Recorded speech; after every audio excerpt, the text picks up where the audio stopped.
Welcome back, folks. Another video for you guys. The topic of this video is armored trains and railways. Now, this is a new unit we've added to the game, and obviously railway systems and trains played a massive role in World War II, getting, men and material and war materials, obviously, to the front line or wherever they needed to be in a much quicker, more efficient way than flying, and particularly like across land. So how the trains worked is actually, I want to give Gargantua credit, is because this concept of how we wanted to do it came from him. So just want to shout out to Gargantua. Thank you very much. Great idea. So basically, this is the setup for 1939. You can see there's an armored train in Novosibirsk to start the game. These other two trains here, that is a German armored train and a Russian armored train. And they're the only two nations that can have armored trains in the game. So we're going to go over how it works, but we're also going to talk about the railway system in North America. So we're going to talk about that part second. I'm just going to do a little, these are 3D printed sculpts. This is the German armored train that are available on HBG. I've got mine painted kind of a silvery color so they stand out. And this is the Russian unit, so they are available. Sorry, it's a bit of a glare. But love these sculpts, they're fantastic. Always wanted to get them into the game, just didn't know how we were gonna do it. So, and the basic concept is it's basically, this is Gargantua when he originally talked about it, it's basically a transport on land. Now, for simplicity, we did not use an actual railway. So there's no railway on the map. So don't think of it that way. Think of it more as a transport on land. And obviously they don't attack.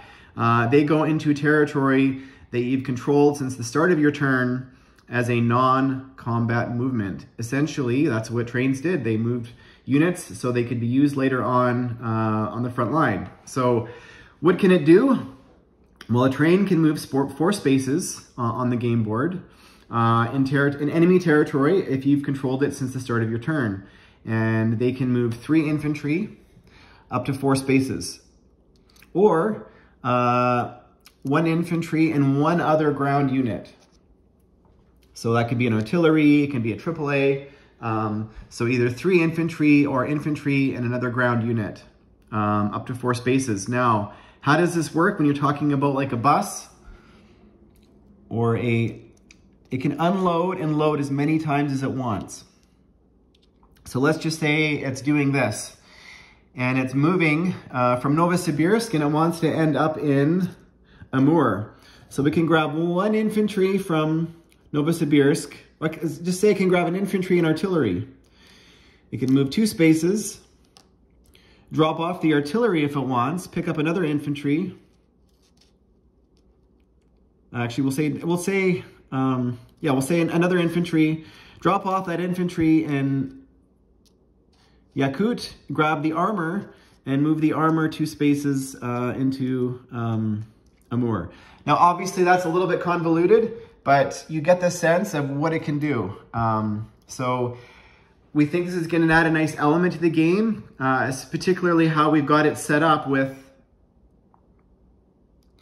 the Novosibirsk has got a lot of stuff here. So Russia has to decide early on what it wants to do. That's an air transport there. But now it has the ability to move these units around much quicker, particularly infantry.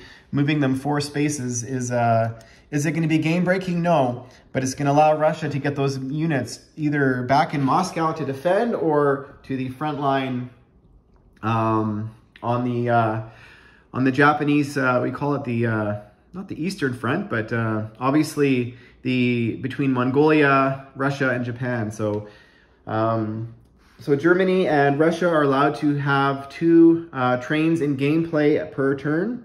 So that means if they have 2, they cannot purchase any more. If they have 1, they can purchase the second one. Both nations are going to start the game with 1 armored train each at the cost of, well, obviously they start the game with 1, but to purchase a second train, the cost of 12 IPC. They have no attack value because they do not attack, but they do defend. They defend at a 2 on a 12D system. So that is basically what the armored trains do. We hope you guys like this element in the game. Next, we're going to talk about North America. So those of, oh yeah, why didn't we have trains in South Africa? Because there's going to be no trains in Africa, and that's because in World War II, 1939, there was no railway from Cairo to Cape Town. So basically, those units are going to have to walk or drive or get on a ship.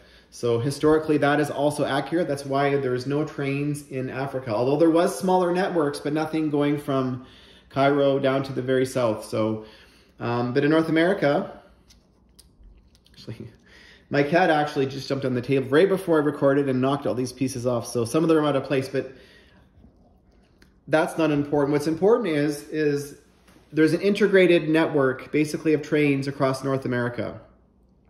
And that was sort of going back to the foundation of Canada and the foundation of the US. Obviously in Canada, it's called the Canadian National Railway.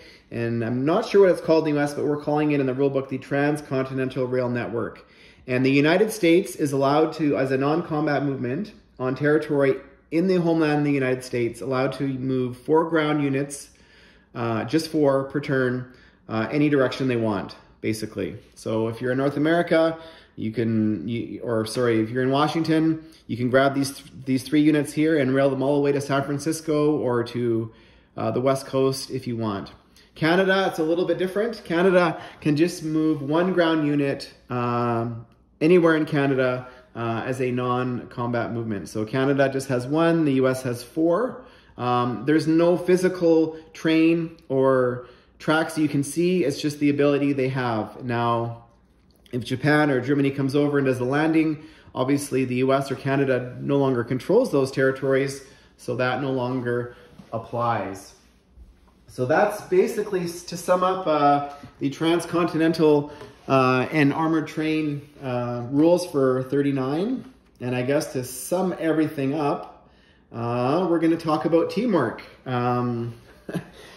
Now, obviously, Axis and Allies is a team-based game, and I see a lot of parallels between the bond that's formed between military people, or and obviously people that play competitive sports, and also people that play Axis and Allies. And a quote from Carwood Lipton from Band of Brothers, the exact quote I can't remember, but basically it's summed up as, we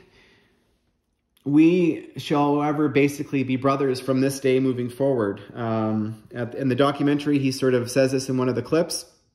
And I believe the same thing happens, or that same bond between teammates or soldiers when they go through a traumatic event, whether it's some kind of controversy or epic moment. When you go through that experience with your teammate or your friends, you become bonded with those people for the rest of your lives. And I can say this from personal experience and playing sports, that some of the people that I've been on teams with going back 20 years ago, and also some people that I've played Axis and Allies with, Detroit and Sard, that they are my brothers going forward. So these kinds of bonds and things happen when you're put in a competitive environment, and it's basically sink or swim. So these bonds happen, and just want to say that, yeah, Detroit and Sard, they are my brothers, and I've got many other brothers from playing hockey and lacrosse in the past. But I just want to share, I don't know if you guys have your own similar experiences when you go through challenging moments, but it's words that you cannot describe. They're just a forge or a bond that's kind of created that for the rest of your lives, that's your brother. So just wanted to point that out, and wish you guys all the best. Thanks for watching, folks.